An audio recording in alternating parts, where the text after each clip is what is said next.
मैं एक साधारण परिवार का लड़का हूँ जी जी।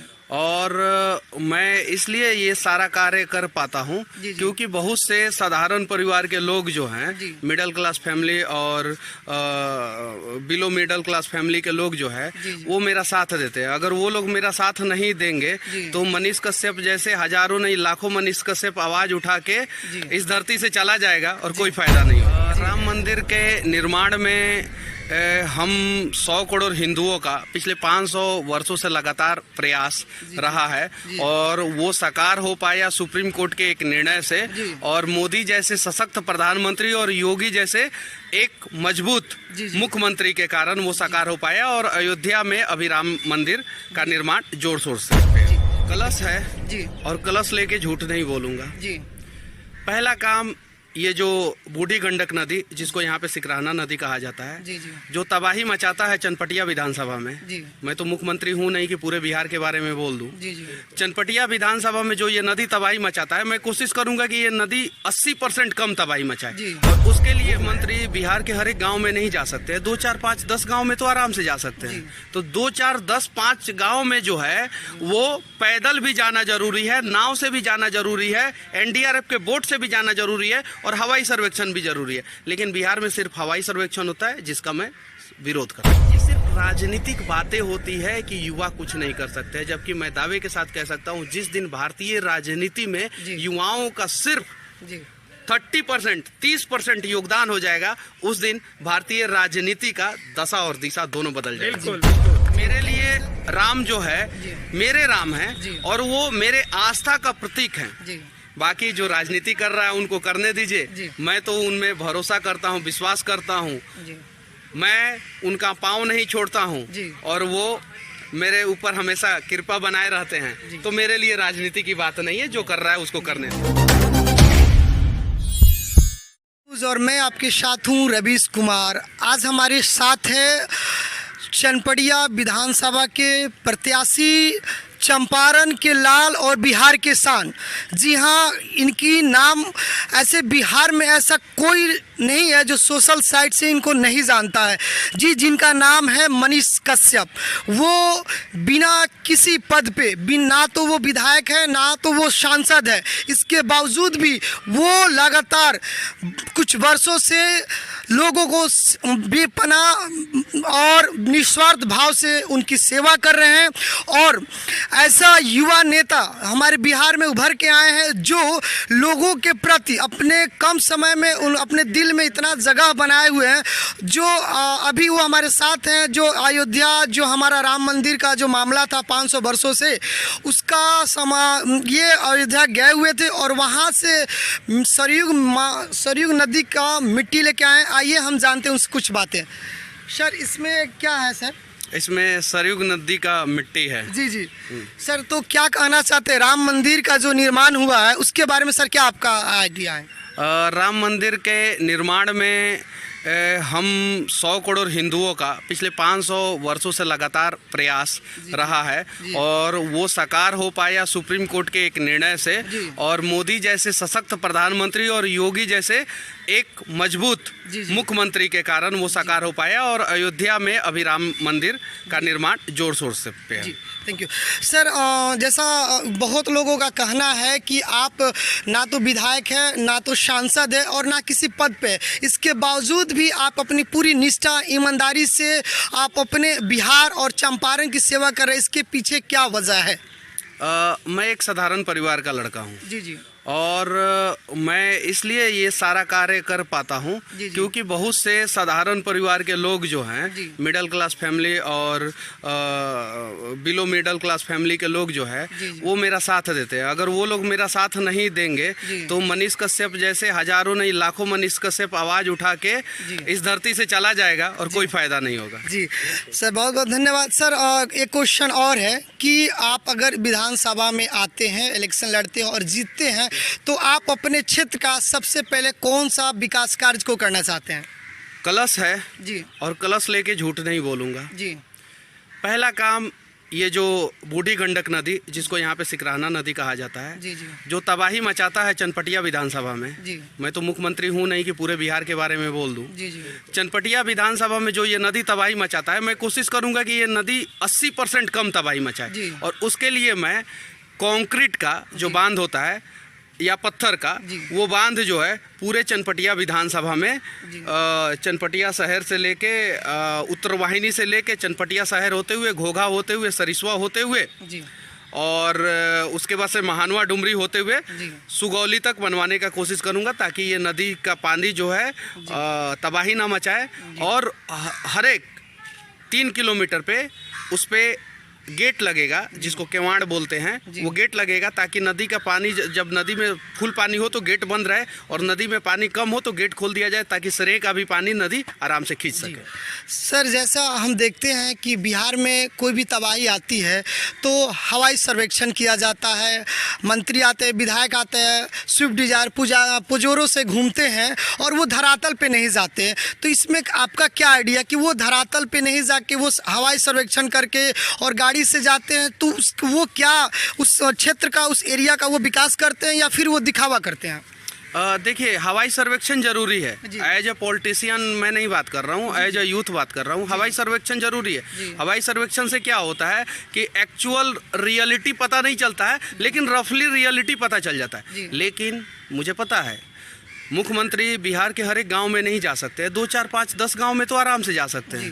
तो 2 4 10 5 गांव में जो है वो पैदल भी जाना जरूरी है, नाव से भी जाना जरूरी है, एनडीआरएफ के बोट से भी जाना जरूरी है, और हवाई सर्वेक्षण भी जरूरी है। लेकिन बिहार में सिर्फ हवाई सर्वेक्षण होता है, जिसका मैं विरोध करता हूँ। जी सर, एक और क्वेश्चन ये है कि आप जो है सर पूरी निष्ठा और ईमानदारी से जो चंपारण का सेवा कर रहे हैं, ऐसे ना कोई विधायक और ना कोई सांसद किया होगा या कर रहा होगा, पता नहीं, लेकिन आप जो सर कर रहे हैं इसके पीछे क्या वजह है, और आप जो कर रहे हैं ईमानदारी से जो वर्क कर रहे हैं, इससे क्या जो सत्ता में बैठे विधायक हैं, मंत्री है, उनको सीख लेना चाहिए या नहीं?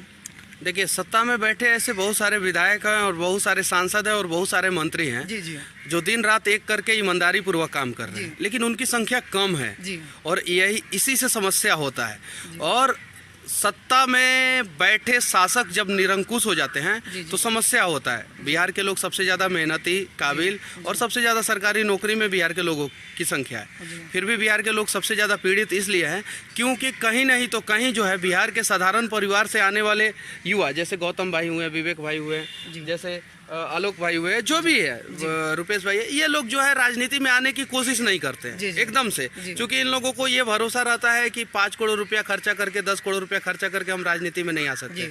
लेकिन जब तक ये लोग नहीं आएंगे तब तक सत्ता परिवर्तन नहीं होगा, समाज परिवर्तन नहीं होगा, और तब तक वो जो 1% लोग हैं जो अच्छे काम कर रहे हैं ना, वो हमें नहीं दिखेंगे। सर, एक और बात है कि जो बहुत दिनों से राजनीतिक में हैं, और उन लोगों का, या फिर आप अगर किसी क्षेत्र में जाते हैं तो जो लोग बूढ़े हो चुके हैं, उन लोगों का कहना है कि जो बच्चे, जो 25 से 30 साल के युवा पीढ़ी है, वो क्या विकास करेंगे, वो क्या राजनीति करेंगे, उनको वोट दे के हम क्या विकास कर सकते हैं? तो इसके बारे में सर आप, कोई आदमी कहता है या कोई भी नेता कहता है कि युवा क्या विकास करेंगे, तो उनसे कहना चाहता हूं कि 90 साल का पायलट के प्लेन में बैठा करो और उससे हवाई सर्वेक्षण किया करो। 100 साल के बुढ़े पायलट के हेलीकॉप्टर में बैठा करो और उससे हवाई सर्वेक्षण किया करो। ऑटोमेटिक पता चल जाएगा कि युवा क्या कर सकते हैं और बूढ़े क्या कर सकते हैं। पहली बात, मैं बूढ़े लोगों की निंदा नहीं कर रहा हूं, लेकिन एक उम्र होता है। आप बॉर्डर पे 75 साल के जवान को नहीं भेज सकते हैं। देश की रक्षा की बात हो तो 30 साल के युवा की जरूरत है। एनडीए की बात हो तो 17 साल से 18 साल के युवा की जरूरत है। पाकिस्तान से लड़ रहे हैं युवा, चीन से लड़ रहे हैं युवा, कोरोना महामारी की रोकथाम के लिए युवा डॉक्टर सबसे आगे आ रहे हैं। हर जगह युवा हैं, रेलवे से लेके प्लेन तक हर जगह युवा हैं। ये सिर्फ राजनीतिक बातें होती है कि युवा कुछ नहीं कर सकते, जबकि मैं दावे के साथ कह सकता हूँ जिस दिन भारतीय राजनीति में युवाओं का सिर्फ 30%, 30% योगदान हो जाएगा, उस दिन भारतीय राजनीति का दशा और दिशा दोनों बदल जाएगा। बिल्कुल बिल्कुल। ठीक, थैंक यू सर। सर एक और क्वेश्चन ये है कि अगर जैसा कि ये राम मंदिर का जो आपने कलश लिया है, आपने बहुत ही आस्था के साथ इस चंपारण की मिट्टी को ले जाके वहाँ पे सुबूत किया और वहाँ से भी लेके आए हैं। ये हमारे बिहार के लिए नहीं, बहुत चंपारण के लिए बहुत गर्व की बात है सर कि आप के जैसा होनहार और न्यू युवा की पीढ़ी ऐसा कर रहे हैं। लेकिन सर इसमें भी बहुत लोग राजनीतिक जो पॉलिटिक्स अपोजिट पार्टी है, इस राम मंदिर के बारे में भी उनका ये राजनीति कर रहे हैं। सर ये कहाँ तक सच है? देखिए, राजनीति तो भारत में होगा, हर एक मुद्दा पे होगा राजनीति, लेकिन राम मंदिर राजनीति का विषय नहीं है। राम मंदिर आस्था का विषय है। और मेरे लिए राम जो है मेरे राम है और वो मेरे आस्था का प्रतीक है। बाकी जो राजनीति कर रहा है उनको करने दीजिए, मैं तो उनमें भरोसा करता हूँ, विश्वास करता हूँ, मैं उनका पाँव नहीं छोड़ता हूँ और वो मेरे ऊपर हमेशा कृपा बनाए रहते हैं। तो मेरे लिए राजनीति की बात नहीं है, जो कर रहा है उसको करने दीजिए। जैसा कि आप जानते हैं कि मनीष कश्यप जी हमारे साथ है और इनके सहयोगी भी हैं, जो गौतम जी नाम गौतम है, ये चनपटिया। तो आइए हम इनसे भी कुछ जानते हैं। ये लोग मिलके हमारे चंपारण की दिशा बदलने में लगे हुए हैं और चंपारण की विकास करने में लगे हुए हैं। पहले तो मैं मनीष कश्यप जी को चनपटिया की इस पावन धरती पर स्वागत अभिनंदन करता हूँ कि जो चनपटिया के धरती पर इन्होंने जन्म लिया और एक कर्तव्य निष्ठा से और अपने शक्तियों से किसी पार्टी किसी सत्ता में नहीं रहते हुए इतना बढ़िया काम कर रहे हैं। हमको बराबर दिल में यही रह रहा है कि मनीष जी जैसा मैंने चनपटिया का बेटा कोई हो और मैं उनके साथ हूँ जी। और इस चनपटिया के तमाम किसी भी मुद्दा पर किसी भी बहस पर हम दोनों तैयार हैं बात करने के लिए। आम चनपटिया के लिए हम लोग खड़े हैं। हाँ, जनता के कल्याण हित में जितना भी काम होगा उसके लिए हम लोग कार्यरत हैं और एकदम 24 घंटा सेवा भाव में हम देंगे। आपको बहुत बहुत धन्यवाद। अभी हमारे साथ ही हैं रुपेश जी। आप मनीष कश्यप जी के साथ रहते हैं, उनके साथ सारे कार्यभार को देखते हैं, तो आपको एक अच्छे ईमानदार उभरते हुए नेता जो देश के लिए चंपारण के लिए इतना निष्ठा ईमानदारी से काम कर रहे हैं, उनके बारे में आपका क्या सोच है? अगर वो इस विधानसभा से लड़ते हैं और इस विधानसभा का दिशा बदलते हैं, इसके बारे में आप क्या कहना चाहते हैं? मनीष भैया के बहुत ही ईमानदार और कर्मठ चनपटिया विधानसभा क्षेत्र के निर्दलीय प्रत्याशी हैं। हम लोग इनके साथ निस्वार्थ एकदम तन मन धन से इनके साथ हैं। जी thank you sir, thank you नदी से मैं ये मिट्टी लेकर आया हूँ। उसके पहले मैं इसी सिकराहना नदी से मिट्टी लेकर अयोध्या गया था और सरयुग नदी में विसर्जित किया हूँ और सरयुग नदी से मिट्टी लेकर सिकराहना में विसर्जित करने आया हूँ। जैसे सरयुग नदी अयोध्या में बाढ़ के समय में या किसी भी समय में तबाही नहीं मचाता है, वैसे ही मैं उम्मीद करता हूं कि ये सिकराहना नदी भी शांत हो जाए और बाढ़ के समय में चनपटिया विधानसभा के लोगों को तबाही का सामना न करना पड़े। और ये चनपटिया विधानसभा में ही नहीं, ये जहाँ से होकर निकलती है नदी और जहाँ पे जाके गंगा में मिलती है, वहाँ तक कहीं भी तबाही बिहार में न मचाए। और इसीलिए मैं ये मिट्टी लेके आया हूँ कि ये भी नदी सरयुग नदी जैसा शांत हो जाए और इस क्षेत्र के उन्नति में अपना योगदान दे। जय श्री राम, जय श्री राम।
ये सरयुग नदी से लाया हुआ मिट्टी है जो मैंने विसर्जित किया है, और ये एक आस्था का सवाल है, और मैं इसलिए विसर्जित किया हूँ ताकि ये भी नदी सरयुग जैसा शांत नदी हो जाए और क्षेत्र के उन्नति में योगदान दे, न कि बाढ़ से क्षेत्र का तबाही करे।